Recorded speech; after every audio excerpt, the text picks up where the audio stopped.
व्यास कपूर जी, पंचकुला, हरियाणा से। पूज्य महाराज जी, आपके चरणों में कोटि कोटि प्रणाम। महाराज जी, मेरी आयु 76 वर्ष है। अपने जीवन काल में मैंने परिवार में पूज्य दादी, पिता, माता, संबंधियों के अतिरिक्त हाल में ही अपनी पत्नी का देहावसान देखा। महाराज जी, ये सभी अक्सर मेरे सपने में आते हैं। कोई बात तो नहीं करते, पर मैं उन्हें कष्ट में हालत में देखता हूँ। महाराज जी, क्या ये मेरे द्वारा उनके प्रति किसी प्रतिकूल व्यवहार का परिणाम है, या नहीं, सेवा भाव में कमी, नहीं, या मोह? ऐसा कुछ नहीं है। ये स्वप्न 3 प्रकार के होते हैं। एक होता है जिनसे हमारा मानसिक संबंध रहा है, बिना किसी कारण के कल्पनात्मक उनके दृश्य उपस्थित करना। एक होता है जिनका कोई अस्तित्व नहीं, ऐसा स्वप्न आना। और एक होता है भागवतिक, किसी महापुरुष का आगमन होना। ये सत्य के अंतर्गत आता है। वो आपको निर्देशन या आपको दुलार या आज्ञा, जो भी आज्ञा, वो सत्य होता है। अब ये मन बहुत से संस्कारों से, संबंधियों से जुड़ा है। तो आप देखो, कोई इतना ही स्वप्न थोड़ी आता है, कितने स्वप्न आते हैं जिनका कोई मतलब नहीं है। ऐसे ही ये परिवार के सने संबंधियों का जो आता है, उससे दुख सुख का लेना देना नहीं है। हाँ, ये जरूर है कि हम अपने जीवित अवस्था में कर्तव्य का उनके साथ पालन किया कि नहीं किया। अगर किया तो धन्य है, अगर नहीं किया तो अब कर लेना चाहिए। उनके प्रति नाम जप करना, उनके प्रति दान पुण्य करके उनको प्रदान करना। जैसे पिता है या पितामह है, ये हम यहाँ से जो भी दान पुण्य करेंगे, जो भी अनुष्ठान कराएंगे, वो ट्रांसफर हो जाएगा, उनको पहुंच जाएगा। ऐसा विधान है।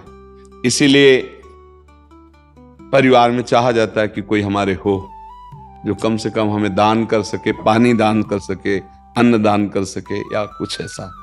जैसे नहीं पिंड दान कहा जाता है कि भाई पिंड दान करने वाला तो कोई हो।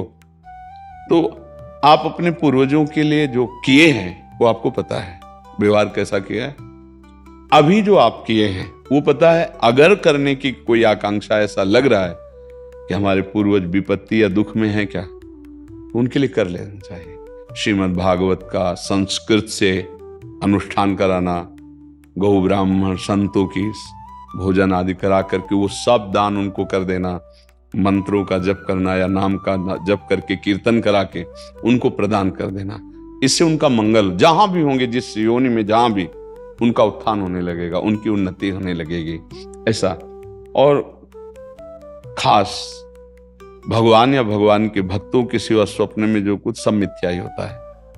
जैसे आप स्वप्न में देखते हैं मैं ये कर रहा हूं, मैं ये कर रहा हूं, तो कुछ होता है क्या? कुछ नहीं होता। अब लोग उसी में फंसा देते कि इस स्वप्न का क्या मतलब हो सकता। कुछ नहीं हो सकता, स्वप्न है।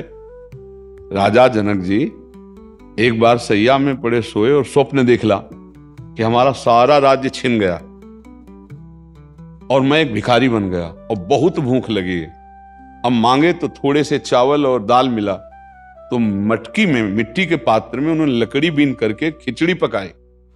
और वो पक्के तैयार होने वाली थी। 2 सांड आए, लड़ते हुए ऐसे लड़े कि पूरा बिखर गए। और भूख से व्याकुल, अरे ये क्या, ऐसे पूरा मेहनत किया हुआ सब भोजन, और आंख खुली तो महाराज जनक का सत्याग्रह। तो उनका ये सत्य कि वो सत्य, जो अभी जनक भूखा डोल रहा था, भीख मांगा और वो चावल दाल पका रहा था, वो जनक सत्य या ये सत्य? क्योंकि उस समय ये सत्य नहीं था, इस समय वो तो सत्य कौन है? अब उनके सभा में बड़े बड़े ज्ञानी महात्मा बैठते, तो आकर प्रश्न किया, ये सत्य कि वो सत्य? अब कुछ उसकी व्याख्या हो तो समझ में आवे, ये सत्य कि वो सत्य। अब कोई उत्तर ही न देवे। तो जब ये बात अष्टावक्र जी को पता चली, तो सभा में नवीन अवस्था थी। सभा में आए और जनक जी से बात की। जनक जी ने पूछा कि ये सत्य कि वो सत्य? तो उन्होंने कहा, ना ये सत्य ना वो सत्य। उमा कहूं मैं अनुभव अपना, सत हरि भजन जगत सब सपला। सपना तो सपला है ही, जागृत भी सपला है, सत्य है हरि नाम। तो आप ये समझ लीजिए, ज्यादा उस पर विचार मत कीजिए। यदि आपके अंदर ऐसा भाव आता है, धन आपके पास है, तो ऐसी कुछ सेवा दान पुण्य करके, कहीं ऐसे जैसे गौ सेवा है, गौ को चारा पवा दिया है ना, कहीं साधु महात्मा को किसी एक को भी भोजन पवा दिया, और वो कहीं भागवत हो रही उसमें सहयोग कर दिया। नहीं पूरी भागवत करवा सकते, भाई हमारे कुछ चंद रुपए इसमें सहयोग में हो गए, और उसका फल हमारे माता पिता दादा दादी को मिले, ऐसे भाव किए जाते हैं, तो उससे उनको कल्याण होगा, उससे उनका मंगल होगा।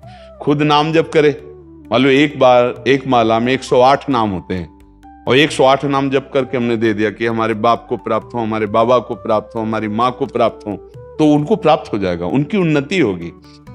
एक नाम भी कल्याण कर सकता है, इसलिए स्वयं करे, अर्थ के द्वारा ऐसा करके कर दे, और बकाया ज्यादा स्वप्न का विचार न करे, ये व्यर्थ होते हैं। हाँ, कोई संत महात्मा है, भगवान का आदेश दे, वो बात अलग होती है, बकाया सब व्यर्थ होते हैं। ये व्यर्थ में फंसो मत। अगर स्वप्निक विचारों वालों से बात करोगे तो आपको फंसा देंगे। कुछ नहीं, जब जागृत स्वप्न है तो फिर स्वप्न तो स्वप्न ही है। भगवान शंकर कह रहे, उमा कहूं मैं अनुभव अपना सत हरि भजन जगत सब सफला। समझ रहे आप जी।